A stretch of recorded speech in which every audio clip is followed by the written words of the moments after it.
പ്രഭാത വാർത്തയിലേക്ക് വിശദമായി കടക്കുന്നു. ഭൂപതിവ് നിയമ ഭേദഗതിയിൽ ഒപ്പിടാത്ത ഗവർണർ ആരിഫ് മുഹമ്മദ് ഖാന്റെ നടപടിയിൽ പ്രതിഷേധിച്ച് LDFന്റെ രാജ്ഭവൻ മാർച്ച് ഇന്ന്.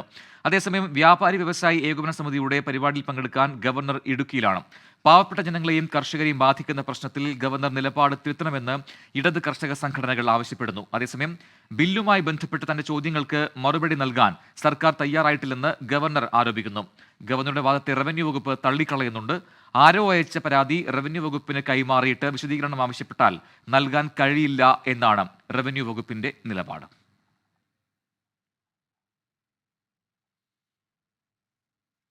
LDF ഹർത്താളിനിടെ ഗവർണർ ആരിഫ് മുഹമ്മദ് ഖാൻ ഇന്ന് ഇടുക്കിയിൽ. വ്യാപാരി വ്യവസായി ഏകോപന സമിതിയുടെ പരിപാടിയിൽ പങ്കെടുക്കാനാണ് ഗവർണർ എത്തുക.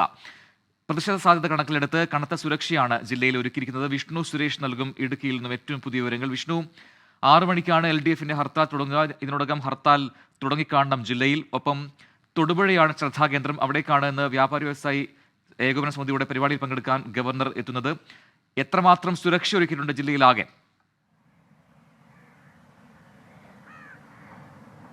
പ്രജൻ, ഒരു 7 മണിയോടുകൂടിയായിരിക്കും ഹർത്താൽ അതിൻ്റെ പൂർണ്ണ തോതിലേക്ക് സജീവമാകുക എന്നാണ് നമ്മൾ മനസ്സിലാക്കുന്നത്. നിലവിൽ ഈ ബസ്സുകളും അതോടൊപ്പം തന്നെ ചില കടകളും എല്ലാം തുറന്നിട്ടുണ്ട്. 7 മണിയോടുകൂടി കുറച്ചും കൂടി സജീവമായി കടകളൊക്കെ അടക്കും. പക്ഷേ കടകളൊന്നും തന്നെ നിർബന്ധിച്ചടപ്പിക്കില്ല എന്ന് നിലവിൽ LDF ജില്ലാ കമ്മിറ്റി അറിയിച്ചിട്ടുണ്ട്. അതോടൊപ്പം അയ്യപ്പ ഭക്തർക്ക് ഒരു തടസ്സവും ഉണ്ടാവില്ല. മരണാനന്തര ചടങ്ങിനും വിവാഹത്തിനും എല്ലാം പോകുന്ന ആളുകളെ എല്ലാം പൂർണ്ണമായും സംരക്ഷിക്കും. അവർക്കൊന്നും ഒരു തരത്തിലുള്ള ബുദ്ധിമുട്ടും ഉണ്ടാക്കില്ല എന്ന് LDF ജില്ലാ നേതൃത്വം വ്യക്തമാക്കുന്നു. പ്രതിഷേധം പ്രധാനമായും ഗവർണർക്കെതിരെയാണ്. അതായത് ഇന്ന് രാജ്ഭവനിലേക്ക് ഇടുക്കി ജില്ലാ കമ്മിറ്റിയുടെ നേതൃത്വത്തിൽ രാജ്ഭവൻ മാർച്ച് നടക്കുകയാണ്. കഴിഞ്ഞ 3 മാസം മുമ്പ് പാസാക്കിയ ഭൂപതിവ് ഭേദഗതി ബില്ലിൽ ഗവർണർ ഒപ്പുവെക്കാത്തതിൽ പ്രതിഷേധിച്ചായിരുന്നു ഈ രാജ്ഭവൻ മാർച്ച്. അന്നേ ദിവസം തന്നെ വ്യാപാരി വ്യവസായി ഏകോപന സമിതിയുടെ ഇൻഷുറൻസ് പദ്ധതി ഉദ്ഘാടനം ചെയ്യുന്നതിന് വേണ്ടി ഗവർണറെ തൊടുപുഴയിലേക്ക് വിളിച്ചു വരുത്തിയ വ്യാപാരി വ്യവസായികളുടെ നിലപാടിനെതിരെയാണ് ഇന്ന് ഇടതുപക്ഷത്തിന്റെ ഹർത്താൽ പ്രഖ്യാപിച്ചിരിക്കുന്നത്. പക്ഷേ പരിപാടിയിൽ നിന്ന് പിന്നോട്ട് പോകില്ല എന്ന് നേരത്തെ തന്നെ വ്യാപാരി വ്യവസായികൾ വ്യക്തമാക്കിയിട്ടുണ്ട്. 11 മണിയോടുകൂടി ഗവർണർ എത്തും. അദ്ദേഹം എറണാകുളത്ത് നിന്നാണ് വരിക. അദ്ദേഹത്തിന് പൂർണ്ണ സുരക്ഷ ഉറപ്പാക്കുമെന്ന് ജില്ലാ പോലീസ് മേധാവി അറിയിച്ചിട്ടുണ്ട്. അതോടൊപ്പം പരിപാടി പ്രത്യേക സുരക്ഷ ആവശ്യപ്പെട്ട് വ്യാപാരി വ്യവസായ ഏകോപന സമിതിയും പോലീസിന് കത്ത് നൽകിയിട്ടുണ്ട്. അങ്ങനെ സുരക്ഷയുമായി ബന്ധപ്പെട്ട് ആശങ്കപ്പെടേണ്ട സാഹചര്യങ്ങളൊന്നും തന്നെ ഇല്ല. കൂടുതൽ പോലീസിനെ വിന്യസിച്ചുകൊണ്ടാണ് നിലവിൽ സുരക്ഷ ഒരുക്കിയിരിക്കുന്നത്. ഹർത്താലുമായി ബന്ധപ്പെട്ട ഹൈറേഞ്ചിലും ലോ റേഞ്ചിലും ഹർത്താൽ പൂർണ്ണമായിരിക്കും, സമാധാനപരമായിരിക്കും എന്നുള്ള കാര്യവും ഏറെക്കുറെ ഉറപ്പാണ്. പക്ഷേ ഗവർണർ എത്തുന്ന ഘട്ടത്തിൽ ഗവർണർക്കെതിരെ പ്രതിഷേധത്തിന് സാധ്യതയുണ്ട്. വെങ്ങല്ലൂർ മുതൽ അതോടൊപ്പം ഈ പരിപാടി നടക്കുന്ന മെർച്ചൻസ് അസോസിയേഷൻ ഹാൾ വരെയുള്ള ഭാഗങ്ങളിൽ അവിടെ പ്രതിഷേധത്തിന് സാധ്യതയുണ്ട്. ഔദ്യോഗികമായ പ്രതിഷേധങ്ങളൊന്നും തന്നെ ഉണ്ടാകില്ല. അല്ലെങ്കിൽ അത്തരമൊരു തീരുമാനം ഇടതുപക്ഷം എടുത്തില്ല എങ്കിൽ പോലും SFI പോലെ DYFI പോലുള്ള സംഘടനകൾ അവർ പ്രതിഷേധം രേഖപ്പെടുത്താനുള്ള സാധ്യതയുണ്ട്. കഴിഞ്ഞ ദിവസങ്ങളിലെല്ലാം ഗവർണർ പോകുന്ന ഇടങ്ങളിൽ കരിങ്കൊടി കാണിക്കുന്നത് നമ്മൾ കണ്ടതാണ്. അതിൻ്റെ ഒരു പരിച്ഛേദം ഇവിടെയും തൊടുപുഴയിലും ഉണ്ടാകുമെന്നാണ് നമ്മൾ മനസ്സിലാക്കുന്നത്. കഴിഞ്ഞ ദിവസം ഈ ഹർത്താലുമായി ബന്ധപ്പെട്ട് മുന്നണികൾക്കുള്ളിൽ തന്നെ വലിയ പോര് തൊടുപുഴയിൽ നടക്കുന്നത് കണ്ടു. ഈ പരിപാടിക്ക് സംരക്ഷണം ഒരുക്കും എന്നായിരുന്നു ഡീൻ കുര്യാക്കോസ് MP പ്രതികരിച്ചത്. പക്ഷേ അതിനെ പൂർണ്ണമായും തള്ളുന്ന നിലപാടാണ് ഇടതുപക്ഷത്തിന്റെ ഭാഗത്തുണ്ട്. ഇടുക്കി ജനതയെ സംബന്ധിച്ചിടത്തോളം ഭൂപതിവ് ഭേദഗതി എന്ന് പറയുന്നത് അവരുടെ എക്കാലത്തെയും ആവശ്യമാണ്. നിർമ്മാണ നിരോധനങ്ങൾ ഇടുക്കിയുടെ വികസന പ്രവർത്തനത്തെ കാര്യമായി തന്നെ ബാധിച്ചിട്ടുണ്ട്. അത് മറികടക്കുന്നതിന് വേണ്ടിയാണ് ഇത്തരത്തിലൊരു നിയമം, ഏറെ നാളത്തെ പോരാട്ടത്തിന് ശേഷം ഒരു നിയമം നിയമസഭ പാസ്സാക്കിയത്. പക്ഷേ ആ നിയമത്തിൽ ഒപ്പിടാതെ ഗവർണർക്കെതിരെ പ്രതിഷേധം നടക്കുമ്പോൾ രാജ്ഭവനില്ലാതെ ഗവർണറെ തൊടുപുഴയിലേക്ക് വിളിച്ചു വരുത്തിയത് ഇടുക്കി ജനതയിലെ മലയോര ജനതയിലെ ജനങ്ങളോടുള്ള തികച്ചും ജനവിരുദ്ധമായ നിലപാട് എന്നൊരു രീതിയാണ് ഇടതുപക്ഷം സ്വീകരിക്കുന്നത്. BJPയും ഗവർണർക്ക് സുരക്ഷ ഒരുക്കുമെന്ന് അറിയിച്ചിട്ടുണ്ട്. അങ്ങനെ ആകെ മൊത്തം ഇടുക്കിയിൽ ഇന്ന് ഒരുപക്ഷെ പ്രതിഷേധങ്ങൾക്ക് സാധ്യത വളരെ കൂടുതലാണ്. പ്രജിൻ. വിഷ്ണു സുരേഷാണ് ഇടുക്കിയിൽ നിന്നും വിശദാംശങ്ങൾ നൽകിയത്. മറ്റു വാർത്തകളിലേക്ക്. സംസ്ഥാന സ്കൂൾ കലോത്സവത്തിൽ കണ്ണൂരിനെ കനകകിരീടം ചൂടിച്ച പ്രതിഭകൾക്ക് ഇന്ന് നാടിന്റെ വരവേൽപ്പ്. ജില്ലാ അതിർത്തിയായ ന്യൂമാഹിയിൽ കലോത്സവ ടീമിനെ സ്വീകരിക്കും. തുറന്ന വാഹനത്തിൽ ആഘോഷമായാണ് സംഘത്തെ കണ്ണൂരിലെത്തിക്കുക. കണ്ണൂർ നഗരത്തിൽ അനുമോദന പരിപാടിയും ഉണ്ടാകും.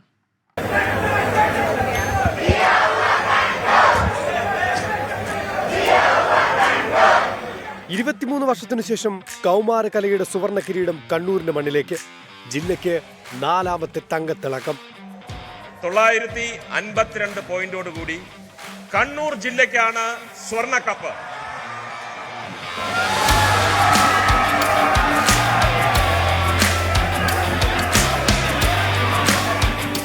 വടക്കൻ വീരഗാഥയുടെ അവസാന ചുവടിലാണ് കലയുടെ കണ്ണൂർ സ്ക്വാഡ് കോഴിക്കോടിനെ പിന്നിലാക്കിയത്. 1997, 98, 2000 വർഷങ്ങളിലാണ് കണ്ണൂർ മുൻപ് കപ്പുയർത്തിയത്.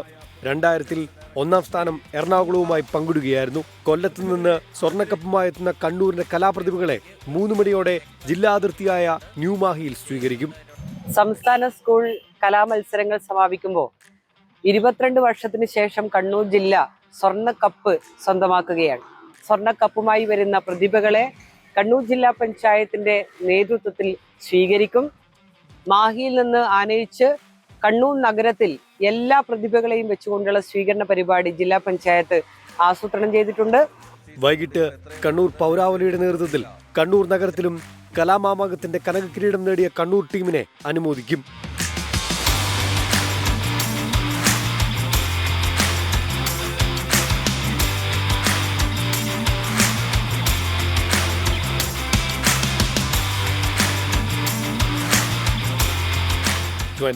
കണ്ണൂർ.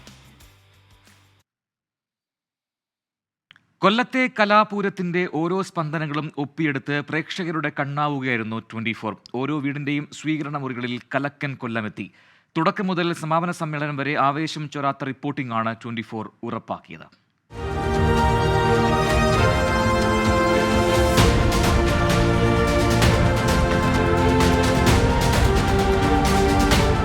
അഞ്ച് രാപകലുകൾ, 80 പേരടങ്ങുന്ന കൂറ്റൻ സംഘം. കലോത്സവ നഗരിയുടെ ഹൃദയതാളമായി അക്ഷരാർത്ഥത്തിൽ 24. പ്രത്യേക പവലിയനിലും ടെലി ട്രാൻസ്പോർട്ടിംഗ് സ്റ്റുഡിയോയിലും 100 കണക്കിന് പ്രതിഭകളാണ് കലാപ്രകടനങ്ങളുമായി എത്തിയത്. 24 വാർത്താവതാരകർ നേരിട്ട് കലോത്സവ സ്പന്ദനം പകർത്താൻ കൊല്ലത്തെത്തിയതും പ്രേക്ഷകർക്ക് പുത്തൻ അനുഭവമായി. ഞാൻ വിചാരിക്കുന്നത് എവിടെ പോയി. ഇന്നലെ രാത്രിയൊക്കെ നമ്മൾ ആൾക്കൂട്ടത്തിലേക്ക് ഒന്ന് ഇറങ്ങി നോക്കി. എന്തൊരു ജനക്കൂട്ടമാണെന്നറിയോ കൊല്ലത്തിപ്പോൾ. ആശ്രാമം മൈതാനം കൊല്ലമൊക്കെ പൊതുവെ ഇളകി മറിഞ്ഞിരിക്കുകയാണ്. ടേസ്റ്റ് ഉണ്ടല്ലോ. ഇത് ഏതാണ് പഴയുടെ മാജിക് അല്ലേ? ഇവിടെ വരുന്ന ഓരോ കുട്ടികളും വിജയികളാണ്. ഇവിടെ മത്സരിക്കാൻ കഴിയുക എന്ന് പറയുന്നത് ചെറിയ കാര്യമല്ല. വേദികളിലും മത്സര വിജയികൾക്കരികിലും ഊട്ടുപുരയിലുമെല്ലാം 24 ക്യാമറ എത്തി. ഒടുവിൽ 24 സ്പെഷ്യൽ സ്റ്റോറിയെക്കുറിച്ച് സമാപന സമ്മേളന വേദിയിൽ മമ്മൂട്ടിയുടെ പരാമർശവും. വരാമെന്നുള്ള കാര്യം തീരുമാനിച്ചപ്പോഴാണ് ഞാനൊരു വീഡിയോ ക്ലിപ്പ് കാണുന്നത്. മമ്മൂട്ടി എന്തുടുപ്പിട്ടിട്ടായിരിക്കും ഈ പരിപാടിക്ക് വരിക? മമ്മൂക്ക ഏത് ലുക്കിലായിരിക്കും വരിക?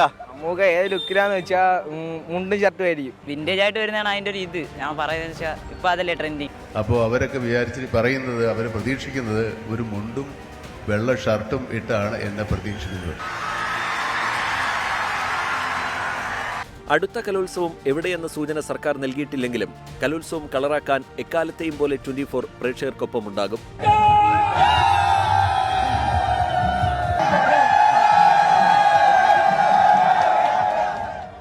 ടീം 24 കൊല്ലം. സംസ്ഥാന സ്കൂൾ കലോത്സവത്തിൽ ഒന്നാം സ്ഥാനത്തെത്തിയ കണ്ണൂരിന്റെ സ്വർണ്ണത്തിളക്കത്തിന് മാറ്റുകൂട്ടി 24 ചാമ്പ്യൻസ് ട്രോഫി. മന്ത്രി ജെ ചിഞ്ചുറാണിയാണ് ജേതാക്കൾക്ക് 24ന്റെ പ്രത്യേക പുരസ്കാരം കൈമാറിയത്. കലോത്സവ നഗരിയിലെ 24 പവലിയനിൽ ആവേശം അതിന്റെ കൊടുമുടിയിലെത്തി.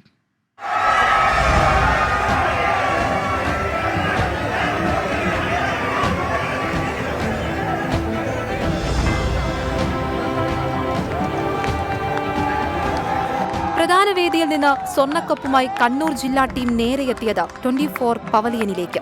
ആർപ്പുവിളികളോടെ കാണികൾ ടീമിനെ വരവേറ്റു.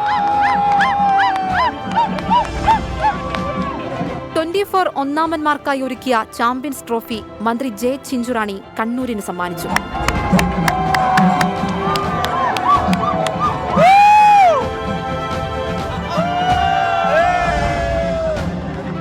സ്കൂളുകളിൽ ശ്വാസനാരായ ആലത്തൂർ BSS ഗുരുകുലവും ഘോഷയാത്രയോടെ ആദ്യമെത്തിയത് 24-ൽ. ടീം എത്തിയതും 24 പവലിയന് മുന്നിൽ ഉത്സവാഘോഷം.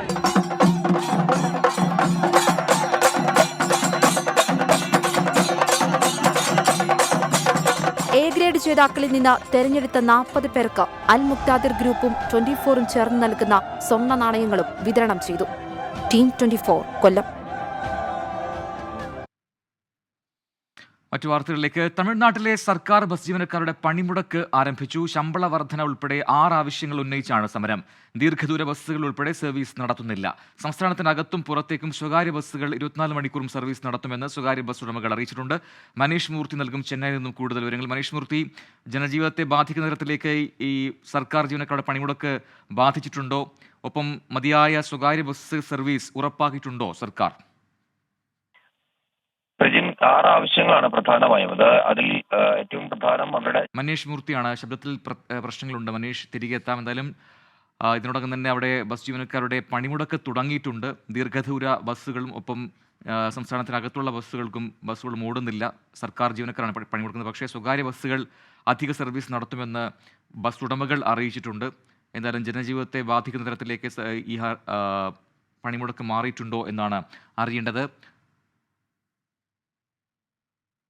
മനീഷ് മൂർത്തി, കേൾക്കാമെങ്കിൽ ഈ പണിമുടക്ക് തുടങ്ങിക്കഴിഞ്ഞു. ഇപ്പോൾ അത് എത്രമാത്രം എങ്ങനെയാണ് ജനജീവിതത്തെ ബാധിച്ചു തുടങ്ങിയത് അവിടെ? പ്രജിൻ, ഇന്നലെ ഗതാഗത മന്ത്രി എസ് ശിവശങ്കറുമായി തൊഴിലാളി സംഘടനകൾ ചർച്ച നടത്തിയിരുന്നു. പക്ഷേ ആ ചർച്ച പരാജയപ്പെട്ടതോടുകൂടിയാണ് വളരെ വേഗത്തിൽ സമരത്തിലേക്ക് കാര്യങ്ങൾ പോകുന്നത്. INTUC സമരത്തിൽ നിന്ന് വിട്ടുനിൽക്കുമെന്നുള്ളതാണ് പറയുന്നത്. ആദ്യഘട്ടത്തിൽ 25 തൊഴിലാളി സംഘടനകളുടെ നേതൃത്വത്തിൽ കൂട്ടായ തീരുമാനമായിരുന്നു സമരം എന്ന് പറയുന്നത്. പക്ഷേ INTUC അതിൽ നിന്ന് മാറുന്നു. സർക്കാരിൽ വിശ്വാസമുണ്ട്. സർക്കാർ പറഞ്ഞ കാര്യങ്ങൾ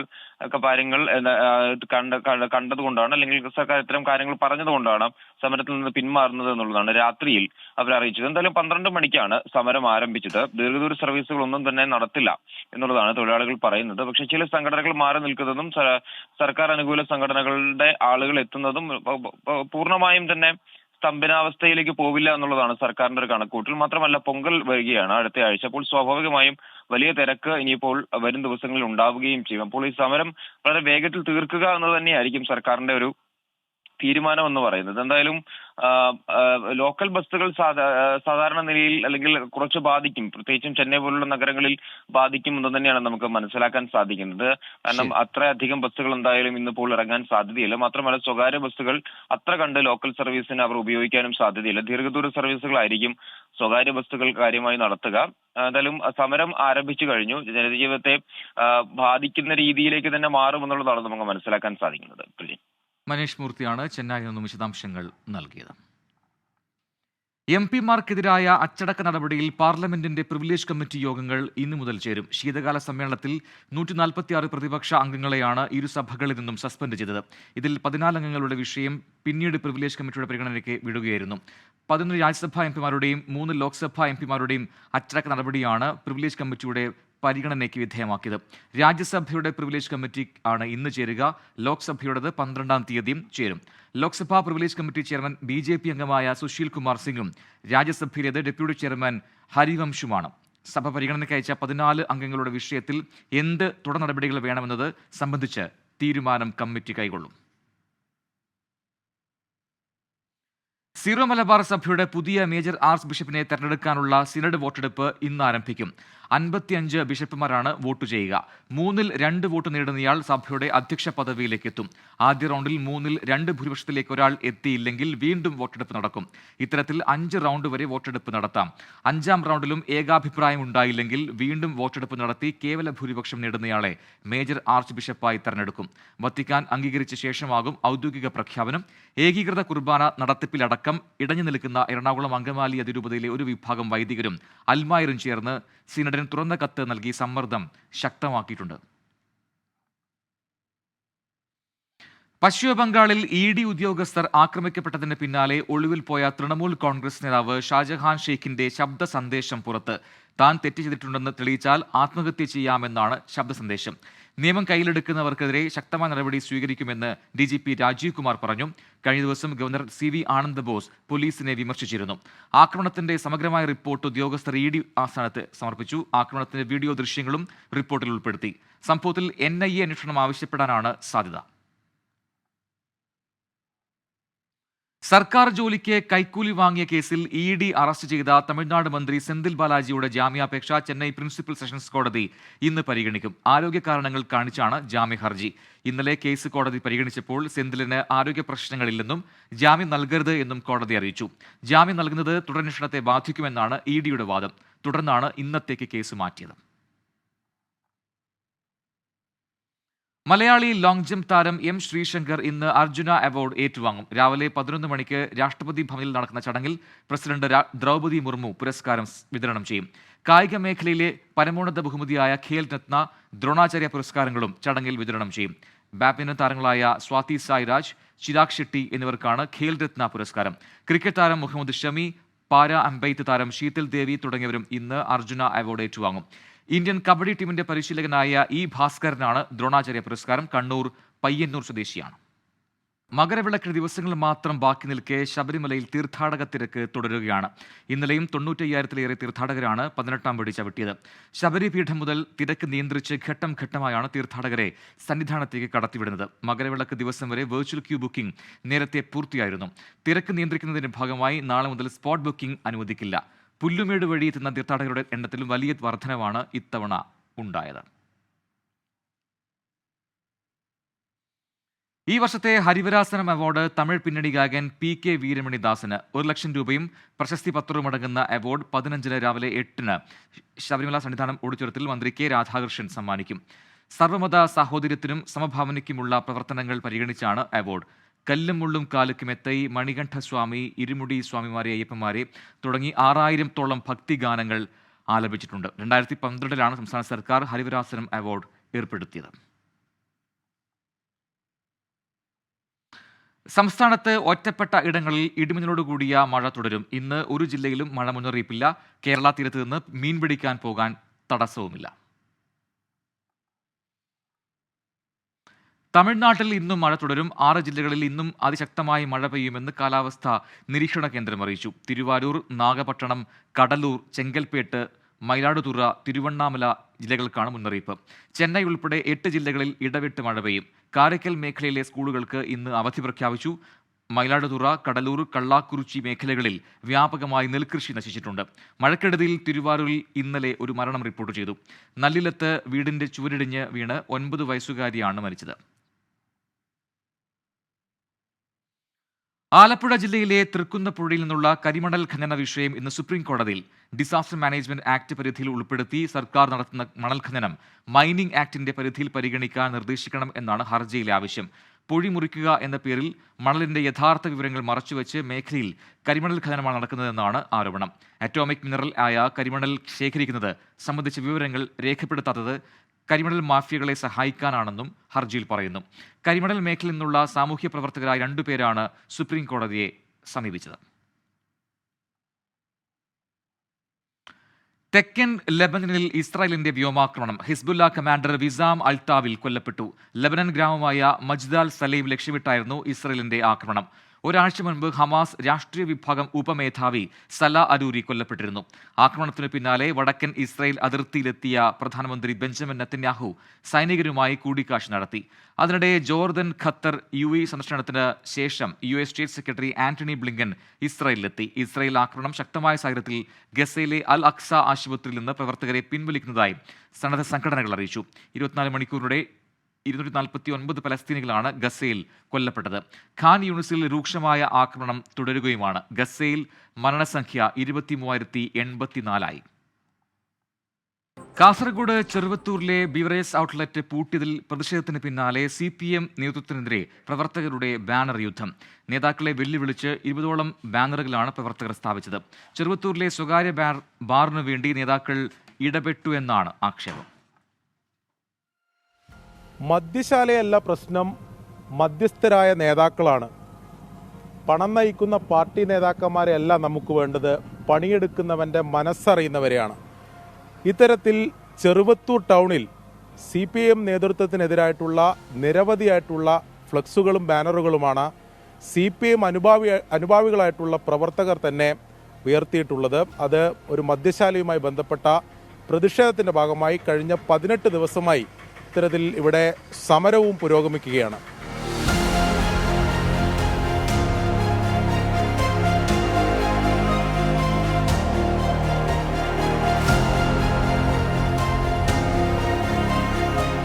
CPIM ശക്തി കേന്ദ്രമാണ് ചെറുവത്തൂർ. എല്ലാ പ്രദേശങ്ങളും പാർട്ടി സ്വാധീന മേഖല. ചെറുവത്തൂർ ടൗണിൽ ഒരു ദിവസം മാത്രം പ്രവർത്തിച്ച് പൂട്ടേണ്ടി വന്ന മദ്യശാലയുടെ പേരിലാണ് നേതൃത്വത്തിനെതിരെയുള്ള പരസ്യ പ്രതിഷേധം. ഓരോ പ്രദേശത്തിൻ്റെയും പേരിൽ ബാനറുകൾ ഉയർന്നു. നേതാക്കളെ തിരുത്തുമെന്നാണ് പരസ്യ വെല്ലുവിളി. പാർട്ടി എന്താണ് പിന്നെ മറച്ചു വെക്കുന്നത്? ആരാണ് ഇതിൻ്റെ പൂട്ടാൻ വേണ്ടി പറഞ്ഞ ആളെ പേര് പറയുന്നില്ലല്ലോ. പാർട്ടി ബന്ധപ്പെട്ട നമ്മുടെ ജില്ലാ സെക്രട്ടറി തന്നെ ഒരു പത്രസമ്മേളനത്തിൽ പറഞ്ഞിരുന്നു, ഇവിടെ ബീവറേജ് വന്നതും അറിഞ്ഞില്ല, പൂട്ടിയതും അറിഞ്ഞില്ല എന്ന് ജില്ലാ സെക്രട്ടറി നേതൃത്വം തീർച്ചയായിട്ടും അറിയണ്ടേ. നമ്മൾ ആദ്യം ഇതിൻ്റെ കാവൽ മാത്രമാണ് ഏർപ്പെടുത്തിയത്. ഇപ്പം പല പ്രദേശങ്ങൾ 10-15ഓളം പ്രദേശങ്ങളിലെ ജനങ്ങൾ ഇത് ഏറ്റെടുത്തുകൊണ്ട് ഫ്ലക്സ് ഇവിടെ വെച്ചിട്ടുണ്ട്. ഇവിടെയായാലും ടൗണിലടക്കം ഫ്ലക്സ് വെച്ചുകൊണ്ട് ഇതിനെതിരെ പ്രതികരിക്കുകയാണ്. സ്വകാര്യ ബാറിനു വേണ്ടി പണം വാങ്ങി ബിവറേജസ് ഔട്ട്ലെറ്റ് പൂട്ടിച്ചുവെന്ന ആരോപണം നേതൃത്വം തള്ളി. വിഷയം ചർച്ച ചെയ്യാൻ മാത്രം ജില്ലാ സെക്രട്ടേറിയറ്റ് യോഗം ചേർന്നു. എന്നാൽ സമവായം സാധ്യമാകണമെങ്കിൽ ബാർ മുതലാളിക്ക് വേണ്ടി നടത്തിയ ഇടപെടൽ തിരുത്തണമെന്നാണ് പ്രതിഷേധപക്ഷത്തുള്ളവരുടെ നിലപാട്. 24 കാസർഗോഡ്. ആ റിപ്പോർട്ടോടെ പ്രഭാത വാർത്ത പൂർത്തിയാവുകയാണ്. ഒരിക്കൽ കൂടി എല്ലാ പ്രേക്ഷകർക്കും ഒരു നല്ല ദിനം ആശംസിക്കുന്നു.